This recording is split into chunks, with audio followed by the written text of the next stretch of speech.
Hello बच्चों, welcome to our physics class. In today's class we will be continuing chapter number 9 of your NCERT book titled as ray optics. So बच्चों, in the previous lecture I had taught you about thin lens formula, and in today's lecture again I'll be continuing the study of lenses, and I'll be telling you some more important terms related to lens like linear magnification. Okay, this is the last term that we'll be studying with respect to a lens. और उसके बाद हम कुछ studies करेंगे जैसे कि combination of lenses. Okay, तो जब हम कई लेंस को आपस में कंबाइन करते हैं तो उनकी इफ़ेक्टिव फोकल लेंथ क्या होती है, उनकी effective power. We all are very well known with the term power. Whoever where speaks, उन सबको पता होता है भाई इसके इतनी पावर का लेंस है. तो पावर में और फोकल लेंथ में क्या रिलेशनशिप होती है वो सब आप आज के लेक्चर में ही बच्चों पढ़ोगे. तो पहले हम आपको पढ़ाएंगे linear magnification. So as you can clearly see from the term itself कि ये है बच्चों magnification. You might have heard the word magnify. Magnify means to increase the size of a particular thing. If I talk in layman language कि हम magnification या फिर magnify को बोलते हैं कि किसी चीज़ का साइज़ इंक्रीज़ करना. बट ये एक्चुअली में होता है कि आपने किसी चीज़ का साइज़ कितने मैग्नीट्यूड से इंक्रीज़ किया, उसको आप बच्चों बोलते हो लीनियर मैग्नीफिकेशन. और अगर आपको ये निकालना हो तो आप क्या करते हो, इसका फॉर्मूला होता है that is it is the ratio of the size of image to the size of object. और ये टर्म और इसका यूसेज बेसिकली हम जो भी स्पेक्स पहनते हैं वो ये देख पाते हैं. ओके, जो भी आपका लेंस होता है बच्चों वो क्या करता है, depending upon the defect you have in your eye, कि आप पास की चीज़ों को नहीं देख पाते ठीक से, आप दूर की चीज़ों को नहीं देख पाते ठीक से. तो ये जो लीनियर मैग्नीफिकेशन होता है ये उसी हिसाब से काम करता है कि अगर आपको छोटी चीज़ें दिखाई नहीं देती ठीक से तो वो उसको थोड़ा मैग्नीफाई कर देता है. It increases the size of those particular letters और एनी अदर थिंग. सिमिलरली अगर आपको दूर की चीज़ें ठीक से दिखाई नहीं देती तो वो अकॉर्डिंगली उसको मैग्नीफाई कर देता है. सो बच्चों यही टर्म होता है लीनियर मैग्नीफिकेशन. तो first of all right the definition of linear magnification. It is basically a term that is associated with the lens. तो इसको आप ऐसे लिखोगे लीनियर मैग्नीफिकेशन. मैं आगे कंटिन्यू कर रहा हूँ, आप नीचे लिख लेना. Linear magnification by a lens is defined as the ratio of the size of image to the size of object. ये होता है बच्चों आपका linear magnification. So it is basically denoted by small M. ठीक है, हम लीनियर मैग्नीफिकेशन को denote करेंगे by small M. And let me say कि size of the image is I. बच्चों आई ध्यान रखना, ये आई चीज़ क्या है, I is the size of the image और वो मैंने मान लिया साइज ऑफ द ऑब्जेक्ट. ठीक है, तो मैं यहाँ पर स्पेसिफिकली लिख रहा हूँ कि आई क्या है. बच्चे यहाँ पर कन्फ्यूज हो जाते हैं, वो सोचते हैं पता नहीं आई, दे थिंक कि आई डिनोट तो इमेज को ही कर रही है, बट इमेज के किस पैरामीटर को डिनोट कर रही है दैट इज़ मोर इम्पॉर्टेंट. ये इमेज की लेंथ को डिनोट कर रही है, इमेज के साइज को डिनोट कर रही है. So I is the size of image, जबकि जो ओ है आपका बच्चों वो क्या है, वो साइज ऑफ द ऑब्जेक्ट है. ठीक है, और स्मॉल एम आपका क्या है बच्चों, लीनियर मैग्नीफिकेशन है. So I hope that this term linear magnification is clear to you. अब थोड़ा सा और इसके अंदर स्टडी कर लेते हैं अबाउट लीनियर मैग्नीफिकेशन कि बच्चों इसको पहली बात डिराइव हम कैसे करते हैं, the derivation of linear magnification. Because when you will do derivation तो आप बच्चों एक नई चीज़ सीखोगे कि हाउ कैन यू रिप्रेजेंट और how can you find the value of linear magnification in terms of u and v. और वो कैसे कैसे अलग अलग इमेजेस के लिए अलग अलग आता है। सो उसको बेसिकली डेरिवेशन को लिख रहा हूँ linear, I am writing it by small m, ठीक है, बट आप लिखोगे पूरा linear magnification in terms of small u and small v। Small u क्या होता है बच्चों? Distance of the object from the optical centre. v क्या होता है? Distance of the image from the optical centre.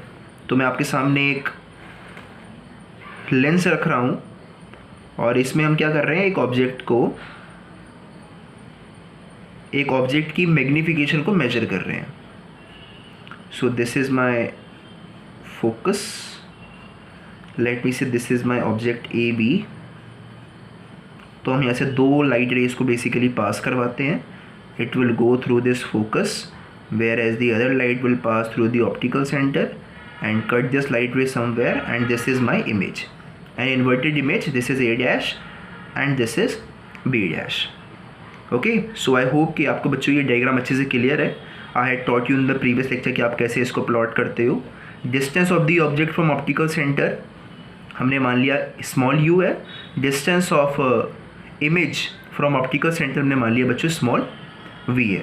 और जो साइन कन्वेंशंस है उसको आपने बिल्कुल भी नहीं भूलना है। तो हमारा मोटिव क्या है? हमें निकालना है linear magnification in terms of u and v। तो बच्चों ये बताओ लीनियर मैग्निफिकेशन होता क्या है?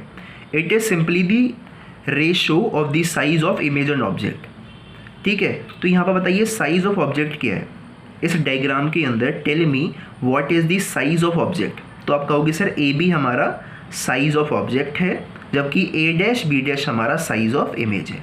यानी कि अगर मैं कुछ सिमिलैरिटी का कंसेप्ट लगा करके A dash B dash upon A B निकाल लेता हूँ तो इसका मतलब है कि मैं मैग्नीफिकेशन को निकाल लूँगा। Getting my point? यानी कि अब आपने क्या करना है, सिर्फ दो ट्राइंगल्स को आपस में सिमिलर करना है, प्रॉपर्टी लगानी है सिमिलैरिटी की, that ratio of the corresponding side is same and you will be having your answer. तो बच्चों आपको अच्छे से दिख रहा होगा यहाँ पर कि हमें एक तो u चाहिए और हमें इसकी लेंथ चाहिए, इसका साइज चाहिए। तो वो आपको किस ट्राइंगल के अंदर मिल सकता है? तो आप ध्यान से देखो तो ए बी सी एक ये ट्राइंगल है जिसके अंदर u भी आ रहा है और आपका ऑब्जेक्ट का साइज भी आ रहा है। और इधर बात करें तो यहाँ पर ए डैश बी डैश सी के अंदर आपके पास v भी आ रहा है और इसका साइज भी आ रहा है, और ये दोनों सिमिलर भी होते हैं। सिमिलर कैसे होते हैं? I had already told you in the previous lecture, ठीक है। सो ये तो हमें निकालना है, हमारी अप्रोच रहेगी ये निकालना। So now triangles A dash B dash C and ABC are similar। तो सिमिलर की करस्पॉन्डिंग साइज बच्चों सेम होती हैं। तो size of the image A dash B dash upon size of the object A B बराबर होगा सी ए dash upon सी ए के। अब बस आपने यहाँ पर प्रॉपर साइन कन्वेंशंस यूज़ करने हैं and you will be having your formula of magnification in terms of u and v। और बच्चों एक साइन कन्वेंशन जिसको हम आज के लेक्चर में पहली बार यूज़ कर रहे हैं वो है कि distances below the principal axis are taken as negative, ठीक है। आपसे मैं चाहूँगा कि आप जहाँ पर हमने स्टार्टिंग में आपको साइन कन्वेंशंस लिखाए थे वहाँ पर जाइए और वहाँ पर एक चीज़ देखिएगा, एक पॉइंट लिखा होगा वहाँ पर कि distances below the principal axis are taken as negative. तो उसको हम यहाँ पर यूज़ करेंगे। जब हम लिखें ना ए डैश बी डैश तो उसको हम माइनस ऑफ आई लिखेंगे, ना कि plus of I. Getting my point? क्योंकि मेरा प्रिंसिपल एक्सिस के नीचे है। और साइन कन्वेंशन आई होप कि आपने पीछे देख लिया होगा अपने नोट्स में और आपको वो समझ में आ गया होगा। So applying sign conventions. So when I'll apply my sign conventions, a dash b dash क्या होगा बच्चों मेरा? ये a dash b dash ये होगा माइनस आई के बराबर। माइनस साइन क्यों आया? Because we are measuring this distance below the principal axis, so that is it is minus of I. अब मैं ए बी को मेजर करूँगा। सो बच्चों ए बी तो मेरा प्रिंसिपल एक्सिस के ऊपर ही है, तो वो मेरा ओ ही आएगा प्लस ओ, ठीक है। O is the size of this A B. वहाँ पर अगर हम बात करें बच्चों सी ए डैश की तो हम सी से ए डैश पर जा रहे हैं, we are moving in this direction. और जो हमारी इंसिडेंट रे है वो भी इसी डायरेक्शन में मूव कर रही है। सो सी ए आपका पॉजिटिव ही आएगा, यानी कि आपका प्लस वी ही होगा। और अगर हम बात करें बच्चों सी ए की, तो सी ए पर आप सी से ए पर जा रहे हो, you are moving in this direction, और आपकी रे है इस डायरेक्शन में, so it is opposite, so you will take this as negative. तो सी ए आपका होगा बच्चों minus of u. I hope you have no problem in this. और आपको बच्चे निकालना क्या है, आपको निकालना है अपना मैग्नीफिकेशन, जो होता है size of image upon size of object. तो एम आपका क्या होगा बच्चों, साइज ऑफ इमेज, जो कि ए डैश बी डैश है, जो कि यहाँ पर माइनस आई है।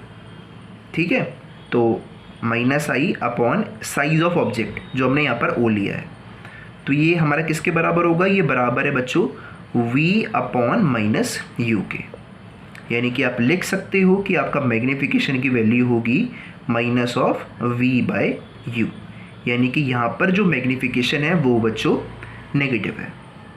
ठीक है, सो ये एक जनरल आपके सामने मैं पॉइंट लिखवा रहा हूँ कि किसी भी रियल इमेज के लिए जो कि एक कन्वेक्स लेंस से बनती है, आपके पास हमेशा मैग्नीफिकेशन उसका नेगेटिव ही आएगा। ठीक है, बिकॉज मैंने यहाँ पर भी एक जनरल केस ही लिया था जहाँ पर मेरे पास एक रियल इमेज बन रही थी। सो आप लिखोगे magnification for convex lens is negative for real image.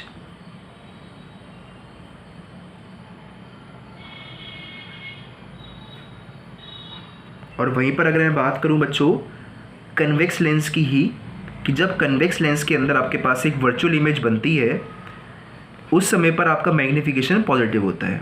तो इस पॉइंट को मेंशन कर रहे हैं कि वहाँ पर मैग्नीफिकेशन बेसिकली होता है बच्चों प्लस वी अपॉन यू। ये कब है, ये है for convex lens when virtual image is formed. ठीक है, आप चाहो तो इसको डिराइव भी कर सकते हो, इट्स वेरी वेरी सिंपल। बस आपने दो ट्रायंगल्स को ही सिमिलर करना है, you will be having this relationship कि m की वैल्यू v बाई यू के बराबर होगा। सो आपको क्लियरली दिख रहा है कि यहाँ पर आपका जो मैग्नीफिकेशन है it is a positive value. So आप नीचे लिख लो कि magnification for a convex lens, ये कन्वेक्स लेंस ही है अब भी, it is still a convex lens. ये भी कन्वेक्स था, ये भी कन्वेक्स है। फ़र्क क्या है कि यहाँ पर एक रियल इमेज बन रही थी और यहाँ पर हम एक वर्चुअल इमेज ले रहे हैं। और वर्चुअल इमेज कब बनती है कन्वेक्स लेंस के अंदर, जब हमारा ऑब्जेक्ट ऑप्टिकल सेंटर और फोकस के बीच में होता है। ओके, सो यहाँ पर लिख लो magnification for a convex lens is positive for virtual image. Write it down yourself. ठीक है, सो ये तो बात होगी मैग्नीफिकेशन की in terms of we and U for convex lens. Similarly बच्चों आप कनकेव के लिए भी प्रूव कर सकते हो क्या उसका मैग्नीफिकेशन होगा, but let me tell you वहाँ पर भी मैग्नीफिकेशन आपका कैसे होता है, प्लस वी बाई यू ही आता है, क्योंकि वहाँ पर भी वर्चुअल इमेज बन रही होती है। So magnification for concave lens is always positive, क्योंकि वहाँ पर सिर्फ वर्चुअल इमेज बनती है। सो वहाँ पर हमेशा आपका मैग्नीफिकेशन पॉजिटिव ही आएगा। सो कनकेव लेंस के लिए मैग्नीफिकेशन ऑलवेज पॉजिटिव। कन्वेक्स के लिए दो क्राइटेरियाज हैं, अगर रियल इमेज बनेगी तो वो नेगेटिव आएगा, अगर वर्चुअल बनेगी तो वो पॉजिटिव आएगा। सो बच्चों these were all the important relationships between magnification v and you.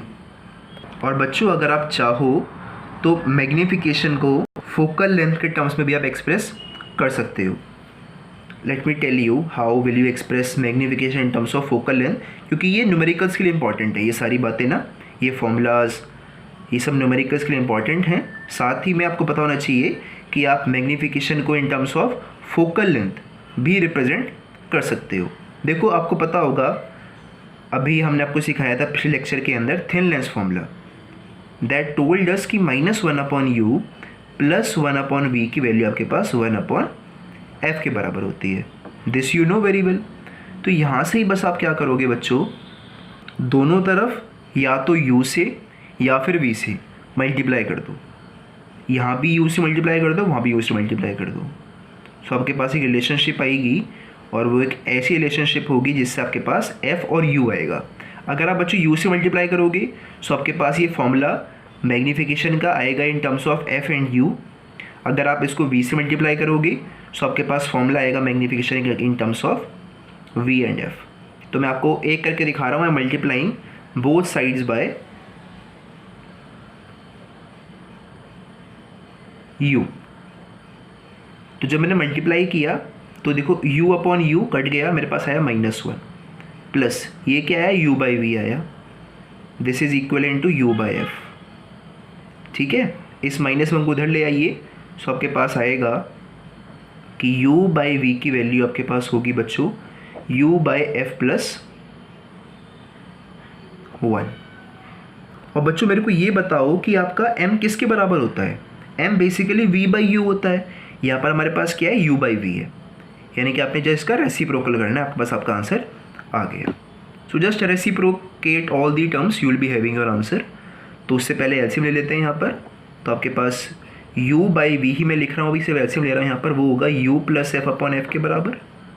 ठीक है, अब इसका रेसिप्रोकल कर दो तो आपके पास आएगा, where should I write it down, shall I write it over hair.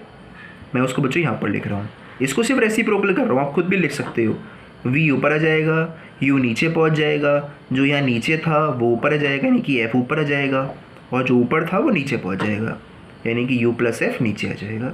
So this is the formula of magnification in terms of u and f। ठीक है, अगर आपको चाहिए इन terms of v and f तो आप यहाँ पर v से मल्टीप्लाई कर दो। ठीक है, so that is not a big thing, वो आप बच्चों खुद भी डिराइव कर सकते हो। सो न्यूमेरिकल्स के अंदर जो भी आपके पास है आप उससे करिएगा। मैं हमेशा बच्चों से रिकमेंड करता हूँ कि चीज़ों को कम याद किया करो। सो बेटर आपके लिए होगा कि आप बच्चों सिर्फ इस फॉर्मूले को याद कर लो कि m होता है v बाई यू के बराबर। अगर आपको ये याद है, और ये फॉर्मूला तो आपको याद होना ही चाहिए, this is something that you now need not remember, क्योंकि आपने ये 2 बार ड्राइव कर चुके हो। एक बार आपने किया था बच्चों लेंस मेकर्स फॉर्मूला के अंदर, एक बार आपने किया थिन लेंस फॉर्मूला के अंदर। Okay, proper derivation was thin lens formula, but you had also seen this under lens makers formula. So this must be remembered by you till now.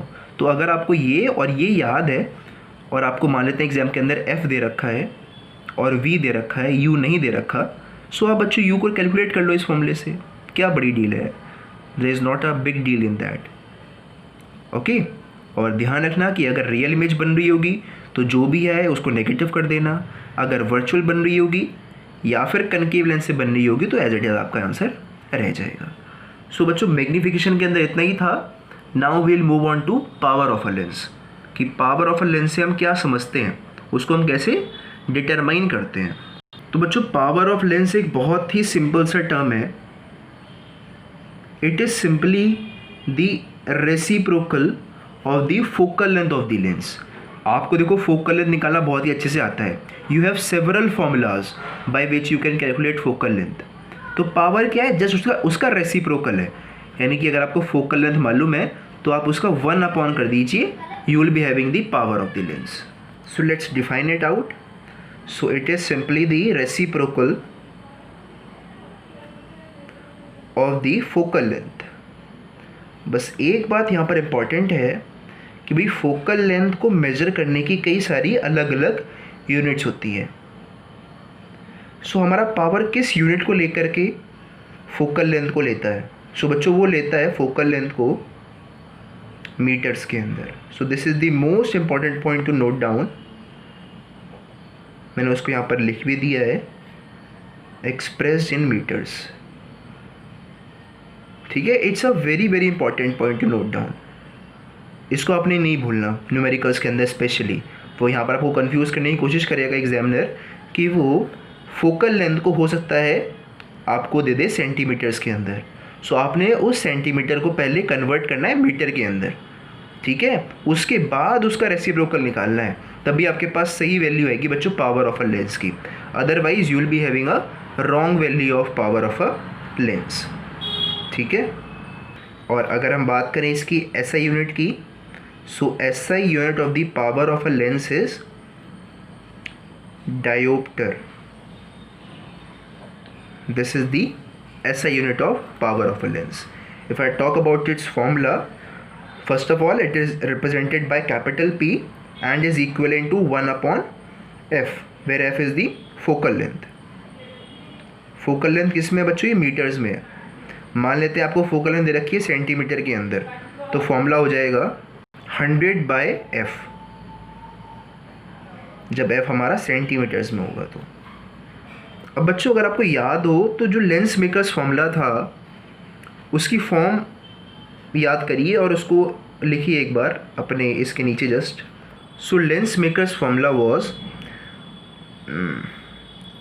1/f is equivalent to refractive index -1, 1/r1 minus 1/r2. आपको अच्छे से याद हो जाना चाहिए अभी तक. सो बच्चों मैंने कहा भाई पावर क्या होता है? 1/f होता है, और ये फॉर्मूला किस चीज़ का? 1/f का ही है. यानी कि जो हमारे पास एक्चुअली में लेंस मेकर्स फॉर्मूला होता है वो पावर के टर्म्स में होता है. इसलिए हम बेसिकली अगर आप किसी से पूछोगे कि आपका जो स्पेक्स है वो कितने पावर का है, ये एक मोर अप्रोप्रिएट वर्ड है. बहुत ही कम आपसे कोई पूछता हुआ मिलेगा कि what is the focal length of your lens. Basically हम पावर को यूज़ करते हैं बिकॉज पावर के टर्म्स में ये फॉर्मूला एक सिंप्लीफाइड फॉर्म में होता है, जबकि फोकल लेंथ के टर्म्स में इसका रेसिप्रोकल हम लेते हैं. Okay, so this is actually the formula. ये जो लेंस मेकर्स फॉर्मूला है it is the formula for power of a lens, n-1 1/r1 minus 1/r2. अब बच्चों ध्यान से देखना, कुछ बेसिक बातें मैं कर रहा हूँ इसके बारे में कि मैंने कहा भाई पावर होता है 1/, फोकल लेंथ. अब आपको अच्छे से मालूम है कि लेंथ होती है बच्चों पॉजिटिव, ऑब्वियस सी बात है. तो भाई कुछ लोग ऐसा क्यों बोल देते हैं कि मेरा जो लेंस है इसकी पावर माइनस ऑफ ये है, माइनस ऑफ ये है, तो पावर नेगेटिव किस केस में होती है? तो बच्चों समझ जाओ, ये बात नोट डाउन कर लीजिए कि आपसे कोई बोले कि मेरे लेंस की पावर माइनस ऑफ समथिंग है, तो उस बंदे का लेंस एक कनकेव लेंस होगा. ठीक है, जिसकी पावर पॉजिटिव होती है वो एक कन्वेक्स लेंस होता है, जिसकी पावर नेगेटिव होती है वो एक कनकेव लेंस होता है. ये पहचान होती है. ठीक है, so power of convex lens is positive and power of concave lens is negative. और बच्चों एक कॉचीज़ फॉर्मूला होता है, अगर आपने सुना है तो अच्छी बात है, नहीं सुना कोई बात नहीं. I will be teaching that formula, only some basic parts of that formula in your upcoming chapter. But यहाँ पर भी सुन लो, उसका थोड़ा इंपॉर्टेंस है बिकॉज वहाँ से भी कभी कभी कंसेप्चुअल क्वेश्चन आ रहे हैं आपके एग्जाम्स के अंदर. तो वो कुछ कॉचीज़ फॉर्मूला कहता है, ये कॉचीज़ फॉर्मूला है. Don't write the statement of this formula, just understand this formula. ये फॉर्मूला कहता है कि जो आपकी रिफ्रैक्टिव इंडेक्स होता है किसी भी मीडियम का, वो लाइट की वेवलेंथ से इन्वर्सली रिलेटेड होता है. दैट इज़ कि refractive index is inversely proportional to the square of the wavelength of light. So ये कहता है आपका कॉचीज़ फॉर्मूला. अब बच्चों इतनी सी बात से आपके पास अब 3 केसेस बन जाते हैं जहाँ पर कंसेप्चुअल क्वेश्चन आपके एग्जाम में आते हैं. वो सारी बातें ये हैं कि एक तो आपको दिखता है लेंस मेकर्स फॉर्मूला के अंदर कि जो आपका f है, focal length of a lens है, that is inversely proportional to refractive index of a medium. आपने देखा भाई f नीचे था, n ऊपर था, so that was inversely proportional to refractive index of a medium, this focal length. ठीक है, यानी कि जो आपकी फोकल लेंथ होगी किसी भी लेंस की, वो प्रोपोर्शनल होगी उसकी लाइट की वेवलेंथ की स्क्वायर पे. Let me make this clear to you with the help of an example. कि बच्चों आपको अच्छे से मालूम है कि wavelength of red light is the maximum.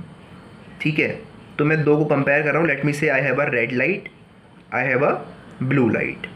तो इसकी वेवलेंथ ज़्यादा है एज़ कम्पेयर टू इसकी वेवलेंथ. ये लैम्डा आर है, ये लैम्डा बी है. सो लैम्डा आर आपका लैम्डा बी से बड़ा है. आपको बच्चों पता होना चाहिए ये बात. वैसे आप सीख लोगे अगले चैप्टर के अंदर ये सारी बातें वेवलेंथ के बारे में. ओके, सो यहाँ पर क्या है, आपकी वेवलेंथ ज़्यादा है रेड की as compare to wavelength of blue light.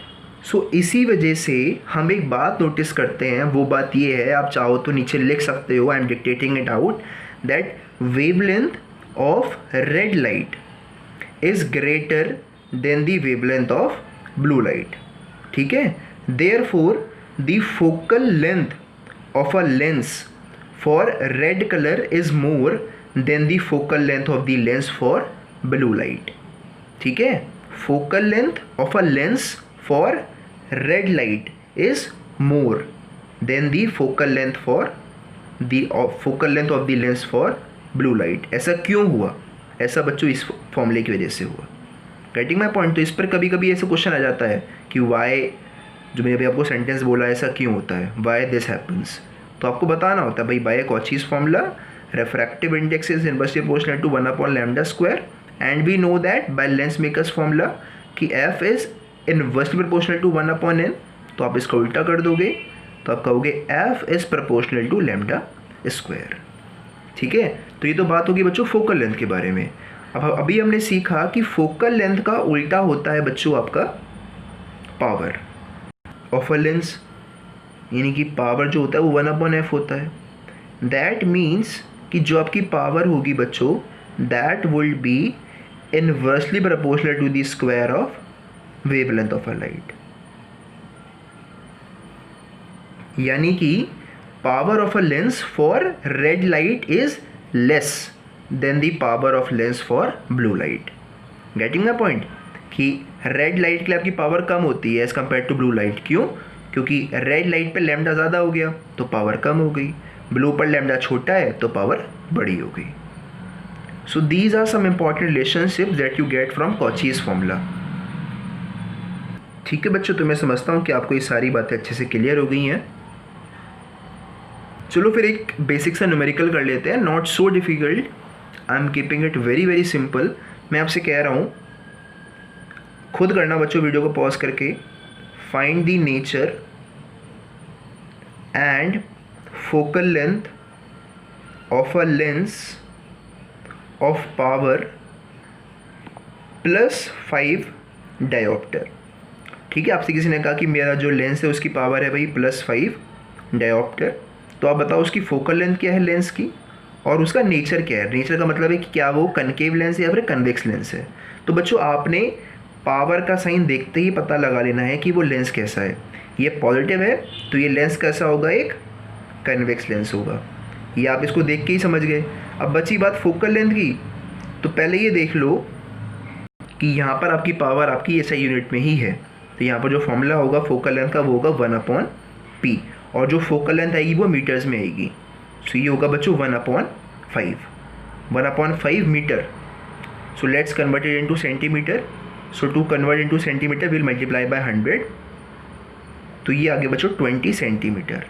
But ध्यान रखना हमने 100 से क्यों मल्टीप्लाई किया, क्योंकि हमने इसको सेंटीमीटर में निकाला है और ये फॉर्मूला होता है मीटर के लिए.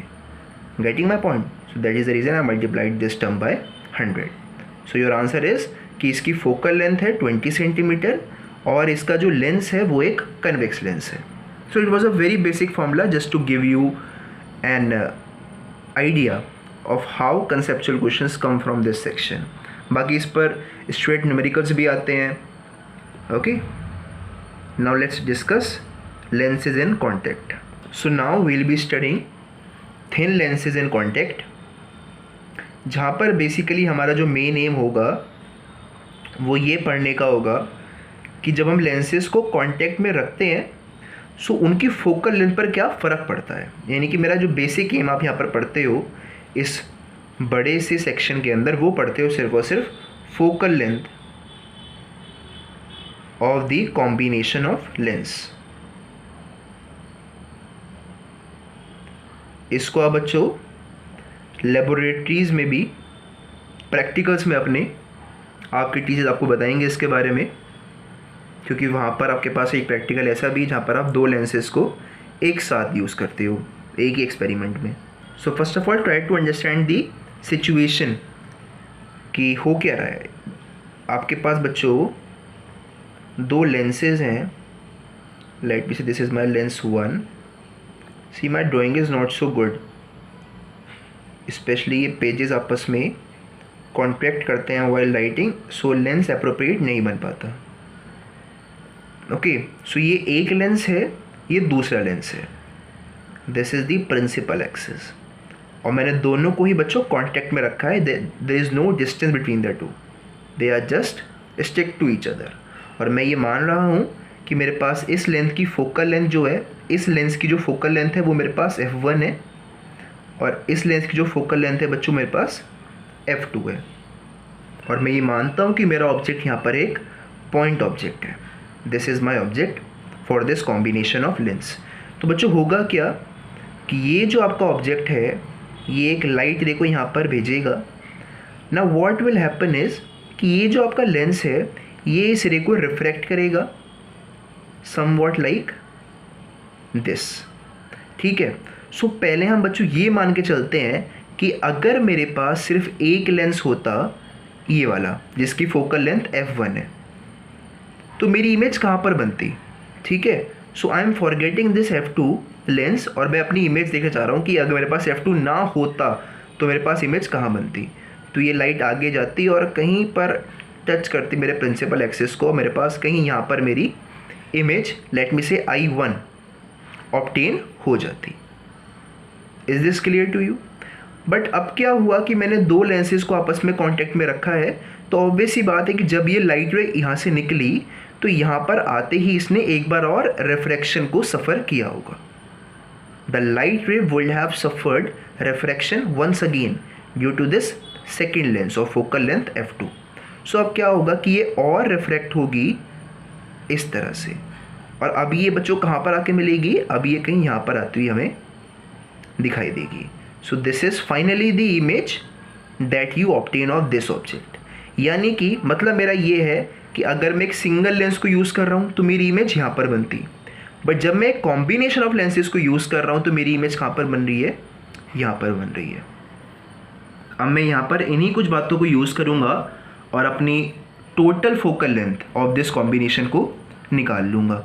First of all let me consider distance of object is u, distance of the I1 image is v1, and distance of the final image is small v, ठीक है। तो यहाँ पर हम बच्चों बेसिकली अप्लाई करते हैं लेंस फॉर्मूला को। सो बाय लेंस फॉर्मूला, इससे पहले अपने बच्चों कुछ लिखना है इसके बारे में, सीधा डायरेक्टली आप स्टार्ट नहीं कर लोगे, तो इससे पहले कि बच्चों मेरा थ्योरी आप लिख लो।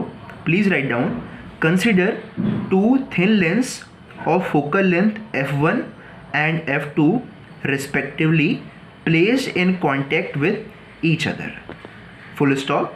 लिखो let O be the point object placed on the principal axis, full stop. और उसके बाद आप लिखोगे, फुल स्टॉप के बाद लिखोगे बच्चों आप कि if second lens is not present comma then the first lens forms an image I1 of the object O at a distance v1 from it, ठीक है। ये आपने अभी तक इतनी बातें लिखी हैं। तो हम कहते हैं कि बाय लेंस फॉर्मूला हमारे पास है कि -1/u +1/v1 लिखोगे यहाँ पर आप, क्योंकि हमें लेनी है image of I1, distance of the image of I1, तो वो 1/v1 है, this is equal to 1/f1। But हुआ क्या कि हमने सेकेंड लेंस को भी यहाँ पर प्लेस किया है, तो यहाँ से आप लिखना शुरू करो। लिखो that since second lens is in contact with the first, so जो I1 image है it acts as an object for this second lens, so I1 acts as an object for this second lens which forms image I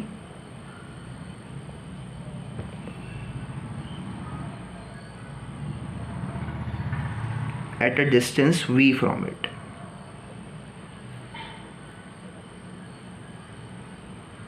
सो यहाँ से आप ये लिख सकते हो, दोबारा अपना लेंस फॉर्मूला लगा करके कि यहाँ पर आपका ऑब्जेक्ट क्या हुआ बच्चों, v1 हुआ, तो यहाँ पर u के प्लेस पर v1 आएगा। सो -1/v1 प्लस यहाँ पर इमेज कौन सी हुई है, v वाली हुई, i डिस्टेंस कितना है, v है। So +1/v is equal to 1/f2। तो अब मैं क्या करूँगा, इस वाली इक्वेशन को, लेट मी से इक्वेशन नंबर 1 को और इस वाली इक्वेशन नंबर 2 को बच्चों आपस में ऐड कर दूंगा। This is the last step to determine the total focal length. So adding equation number 1 and 2 मेरे पास आएगा -1/u plus 1/v1 -1/v1 plus 1/v is equal to 1/f1 plus 1/f2। ठीक है, तो यहाँ -1/v1 है, ये प्लस 1/v1 को काट देगा और आपके पास आएगा बच्चों -1/u plus 1/v is equal to 1/f1 plus 1/f2। और बच्चों अगर आप इसको ध्यान से देखो इस एक्सप्रेशन को, सो ये क्या है, u था आपका डिस्टेंस ऑफ द ऑब्जेक्ट और ये स्मॉल v क्या है, ये है distance of the final image. तो ये चीज़ क्या होगी, ये इस पूरे कॉम्बिनेशन की ओवरऑल फोकल लेंथ ही होगी। देख रहे हैं ये जो इधर वाली चीज़ें आई हैं, ये u इस पूरे कॉम्बिनेशन का ऑब्जेक्ट का डिस्टेंस है, ये v इस पूरे कॉम्बिनेशन का इमेज का डिस्टेंस है। तो ये इधर जो आया है बच्चों, ये फोकल लेंथ, ये इस पूरे सिस्टम का, इस पूरे कॉम्बिनेशन का फोकल लेंथ होगा। ठीक है, सो हम क्या लिख देंगे, और -1/u is equal to 1/F, जहाँ पर ये कैपिटल F मेरा इस कॉम्बिनेशन का फोकल लेंथ है। तो यहाँ पर आप लिख दोगे where 1/F is equal to 1/F1 plus 1/F2। So this is the formula for the focal length of a combination of lens. Thus, we can say that two thin lenses placed in contact with each other behave as a single lens having a focal length of this. ठीक है, तो ये तो बात होगी जब हमारे पास सिर्फ दो लेंस थे। मैं मानता हूँ मेरे पास कई सारे लेंसेज हैं जिनकी अलग अलग फोकल लेंथ है, तो बच्चों बताओ वहाँ पर क्या केस होगा। So when we have a number of lens in contact, so जो टोटल फोकल लेंथ आएगी वो होगा सबकी फोकल लेंथ का सम। चलते रहो ऐसी जितने भी आपके पास लेंस हैं अप टू सो ऑन तक बच्चों बढ़ते रहोगे, आपके पास आपका सिस्टम का टोटल फोकल लेंथ आ जाएगी। आई होप यू गॉट दिस। वहीं पर अगर मैं बात करूं बच्चों पावर ऑफ द कॉम्बिनेशन की, या फिर पावर ऑफ लेट मी से इक्विवेलेंट लेंस, तो मैं मालूम है भाई पावर क्या होता है, 1/F होता है। तो कैपिटल P अगर मेरे पास इस कॉम्बिनेशन की पावर है तो वो होगा बच्चों P1 पहले लेंस की पावर प्लस P2 सेकंड की पावर, ऐसी अप टू सो ऑन। यानी कि power of equivalent lens is the sum of the power of individual lenses in contact. So focal length की बात हो गई, पावर की बात हो गई। Let's talk about magnification also. तो बच्चों मैग्नीफिकेशन क्या होते हैं कि आपस में मल्टीप्लाई जाते हैं। m is the total magnification of the combination, तो ये होगा m1 into m2 into m3 ऐसे अप टू सो ऑन तक। ठीक है, ये होगी बच्चों मैग्नीफिकेशन की बात। तो हमने सारे टर्म्स की बात ऑलमोस्ट कर ही ली है for the combination also. I hope that this lenses in contact section is also clear to you. इसी के साथ बच्चों आपका लेंस का जो सेक्शन था वो कंप्लीट हो चुका है। अब हम डिस्कस करेंगे प्रिज्म को, और आफ्टर डिस्कसिंग प्रिज्म आपका ये चैप्टर भी कंप्लीट हो जाएगा। So you can expect 2 more video lectures on this same chapter. ठीक है, अब बच्चों थोड़ा टाइम है तो मैं एक बात आपसे डिस्कस करना चाहता हूँ कि हम मान लेते हैं कि यहाँ पर तो हमने माना था कि हमारे लेंसेज बिल्कुल आपस में कांटेक्ट में हैं, बट जो हमें मतलब एप्लीकेशंस मालूम है लेंसेज इन कांटेक्ट की, वो बेसिकली कुछ दूरी पर रखे होते हैं। फॉर एग्जांपल आपको कोई ऐसा इंस्ट्रूमेंट याद है जहाँ पर आप दो लेंसेज को साथ में यूज़ कर रहे हो? तो बच्चों सबसे बेसिक इंस्ट्रूमेंट आपका कैमरा ही है, उसके बाद टेलीस्कोप, माइक्रोस्कोप, ये सारे ऐसे इंस्ट्रूमेंट्स हैं जो लेंसेज को कांटेक्ट में रख के यूज़ करते हैं, यानी कि एक लेंस से काम नहीं करवाते, ये कई सारे लेंसेज को आपस में कंबाइन करके आप इनको यूज़ करते हो। तो मान लेते हैं कि ये आपस में बिल्कुल कांटेक्ट में नहीं है, इनके बीच एक डिस्टेंस है, लेट मी से x, और इसकी फोकल लेंथ है बच्चों f1, इसकी है फोकल लेंथ f2। तो ऐसे समय पर ओवरऑल इफेक्टिव फोकल लेंथ का फॉर्मूला होता है, बस मैं आपको लिखवा रहा हूँ, नॉट सो इम्पॉर्टेंट, इसको आप लैब में सीखोगे, your teacher will teach you, if your lab happens then f1 into f2। So ये बच्चों ये फॉर्मूला होता है। फ़र्क किसका आया? सिर्फ एक फैक्टर माइनस हो रहा है, कौन सा फैक्टर है? x upon f1 into f2 का फैक्टर। और एक इंटरेस्टिंग कंसेप्चुअल क्वेश्चन यहाँ से ये भी बन सकता है कि आपको वो दे दे कि हमने दो लेंसेज को आपस में रखा है, बिल्कुल आपस में लगे हुए हैं वो, और उनकी focal length equal and opposite है, तो वहाँ पर बताइए कि इक्विवेलेंट लेंस की फोकल लेंथ क्या होगी? तो बच्चों फॉर्मूला होता है 1/f1 प्लस 1/f2। उसने आपसे कह दिया कि f1 की वैल्यू f2 के बराबर है बट उसका नेगेटिव है, सो 1/f आपके पास आ जाएगा 0 के बराबर, तो f आपके पास रहेगा बच्चों इन्फिनिटी के बराबर, यानी कि ऐसे कॉम्बिनेशन के लिए आपके पास फोकल लेंथ इन्फिनिटी हो जाती है। And if I talk about power of such a combination तो वो हो जाएगा 1/f 1/infinity विच इज़ 0। तो power of such a combination is 0। तो ये कुछ एक्स्ट्रा बातें थी that I discussed with you. So for today's lecture, that's all from my side. Thank you very much.